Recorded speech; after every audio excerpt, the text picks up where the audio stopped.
C'est écouter, c'est aussi écrire, hein, comme on disait. C'est aussi, peut-être que vous allez faire des films, participer à des documentaires, faire plein de choses. C'est aussi le théâtre, c'est la danse, c'est plein de choses. Soyez, vraiment, c'est une invitation pour tout le long de ces études de continuer à créer et ça vous aide.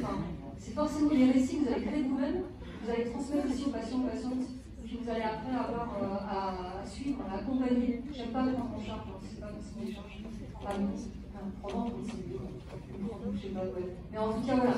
Aussi, vous alimentez-vous aussi pour pouvoir proposer aux autres. C'est aussi ça le soin. Et on espère avoir pris soin de vous. Avec ces 2 heures, on va faire une pause. Et ensuite, on va continuer sur la création avec Anna qui va revenir avec vous sur cette œuvre que vous avez créée avec elle. On se donne 20 minutes. À tout de suite. On va reprendre, poursuivre avec Anna. Anna, ce sont des personnes en fait, c'est aussi un projet, c'est un collectif à vous. Ça marche? Ouais. Et donc peut-être vous présenter, pour commencer? Oui, parfaitement. Bonjour à tous, merci d'être là. Merci aussi déjà à tous ceux qui ont participé à ce projet de création artistique collective. Donc oui, je suis artiste plasticienne. Artiste plasticienne, ça veut dire en fait que j'utilise plein de médiums différents pour m'exprimer.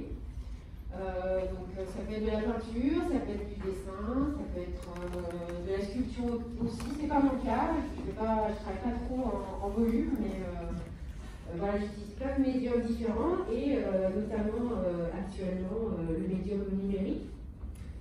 Donc Christophe, que vous voyez ici présent, le grand monsieur, est mon mari et il travaille avec moi depuis toujours. En fait, on s'est rencontrés quand on était étudiants, donc à votre âge.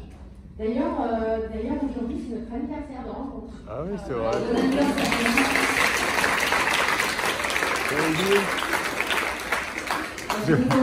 J'ai oublié le cadeau. J'ai oublié le cadeau.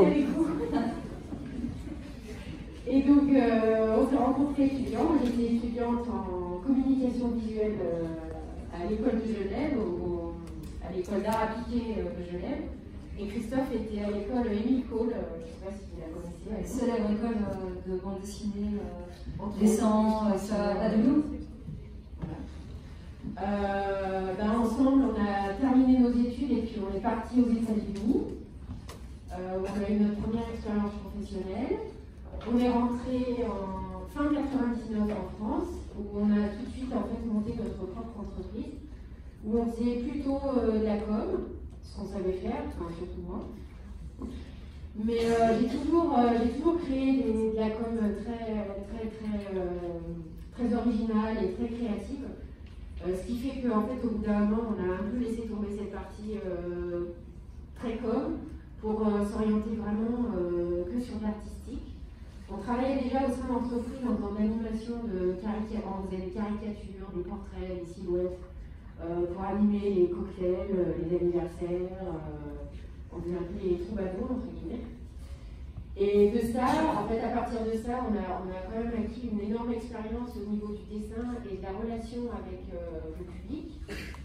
Et ça nous a amené à travailler donc plutôt au sein des entreprises, mais sur des projets plus artistiques et plus créatifs.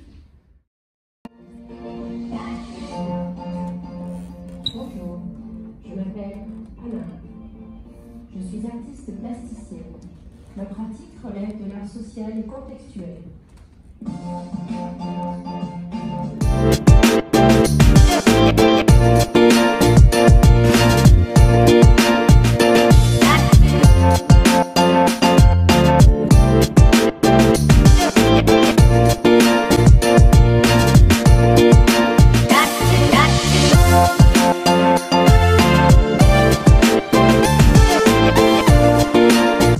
Mes recherches débouchent surtout sur l'élaboration de concepts vivants qui proposent une expérience au spectateur, ceci dans le but de le rendre actif. C'est ainsi que j'ai créé le tube. Le tube, c'est une plaque de plastique transparent. Cette plaque est roulée sur elle-même et moi, je reste à l'intérieur. À l'extérieur, il y a Christophe. Christophe, c'est mon homme. Il est très grand.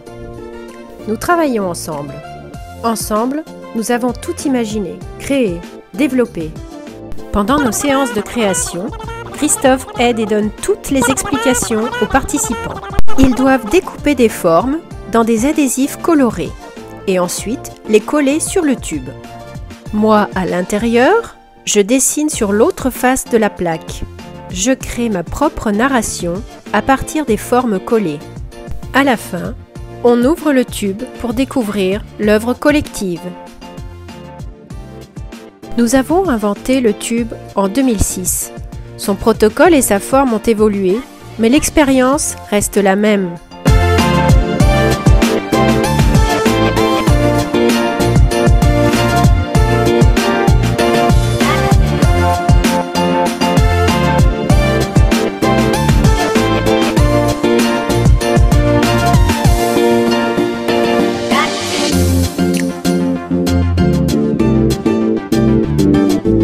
Mes lunettes aussi ont évolué, ainsi que mes tenues capillaires.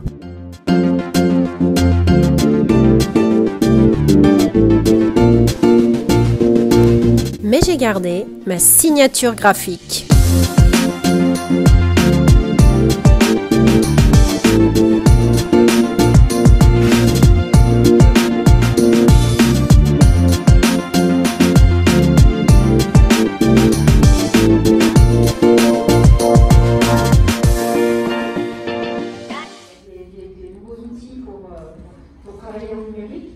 Et là, on a encore évolué. Donc, à l'époque, l'année dernière, on ne pouvait pas sélectionner, nous, des couleurs. C'est-à-dire que les participants pouvaient choisir à venir toutes les couleurs qu'ils voulaient. Donc, on avait quelque chose de plus fourni en couleurs.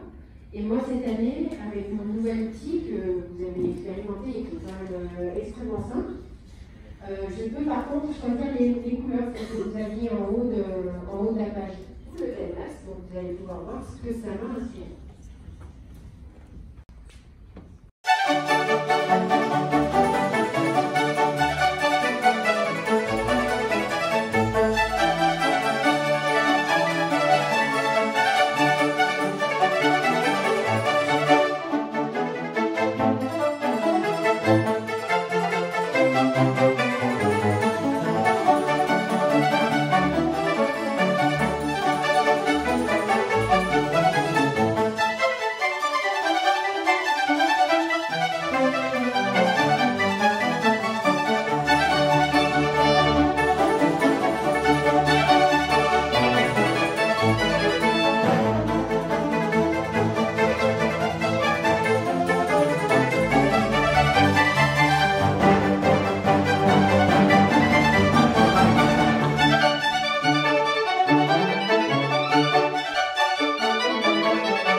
Ce qui était hyper intéressant dans le fait de reconduire l'expérience, c'est que j'ai retrouvé des symboles.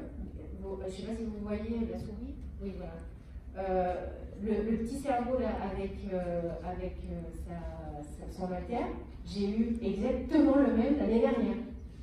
On le retrouve, je crois qu'il y en a un autre, il y a un autre petit cerveau là, je crois qu'il y en a un autre avec une alter. En fait, certains ont les mêmes idées, il y a eu beaucoup de cœurs aussi, il y en avait déjà l'année dernière.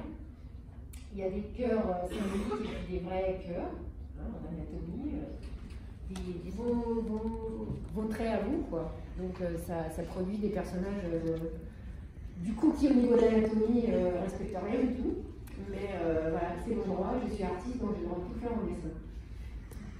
Et donc du coup, comme j'avais eu pas mal d'éléments féminins, j'ai eu envie de dessiner pas mal de femmes. Souvent, mes personnages sont androgynes. Je vais bien mélanger les deux. Et là, j'ai fait quelques seins aussi. Voilà. Donc, je ne sais pas ce que vous en pensez. C'est la signature, la promo d'escalier. Franchement, c'est chouette. Ah oui, c'est vraiment comme tu dis, c'est partagé, quoi. C'est du bon, du contre-bon. Ah oui, oui. Mais là, c'est chouette de voir une création comme ça. Donc, moi, je me demandais, quand tu crées, justement, si tu as une idée déjà à peu près de ce qui va sortir, ou c'est au fur et à mesure que ça. Alors, en fait, je vais être très franche. Quand j'ai peu de dessins, parce que là, donc, quand on dépasse la centaine, c'est quand même beaucoup. Mais comme je vous ai expliqué tout à l'heure, parfois je travaille avec des petits groupes de 20, 30 et il faut faire très vite parce que c'est à un moment donné et il faut qu'en 1 heure la création elle soit agencée, dessinée, présentée. Donc là c'est vrai que je récupère les éléments, donc comme j'en ai moins, je les agence déjà avec une intention en fait. Je vois qu'il y a quelque chose de circulaire qui pourrait ressembler à un œil, donc je le mets un peu en haut parce qu'il va aller dans une tête. Quelque chose qui pourrait faire un nez. Enfin voilà, je triche un peu entre guillemets parce que j'essaye de déjà trouver des pistes pour pouvoir aller plus vite parce que je suis prise par le temps.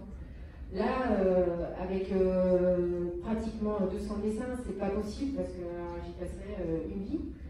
Donc, le plus important, c'est de réussir à tous les mettre à peu près au même niveau, qu'il n'y ait pas un qui prenne le dessus sur l'autre, et à faire en sorte que ça ne soit pas trop figé non plus, parce que si on les met juste les uns à côté des autres, comme ça, posés, comme dans un quadrillage, c'est pas chouette, quoi. Si j'enlève le dessin à nouveau, même si on le regarde comme ça, c'est pas, on dirait pas que je pars d'un quadrillage. Je pars forcément d'un quadrillage pour savoir à quelle taille je dois mettre mon dessin, mais il ne faut pas que ça se ressemble trop, quoi. C'est juste un agencement esthétique et visuel au départ, mais du coup je ne vois pas les choses. Tu crées l'histoire à partir de, comme tu dis, plein d'histoires qui te sont envoyées, oui, que tu ne connais pas forcément, tu ne connais pas les gens. Et donc ouais, après tu recrées justement à partir de toutes ces histoires, et tu crées ton histoire. Oui. Qui est forcément influencé parce que ce que vous me transmettez, c'est implicite, mais je le ressens forcément.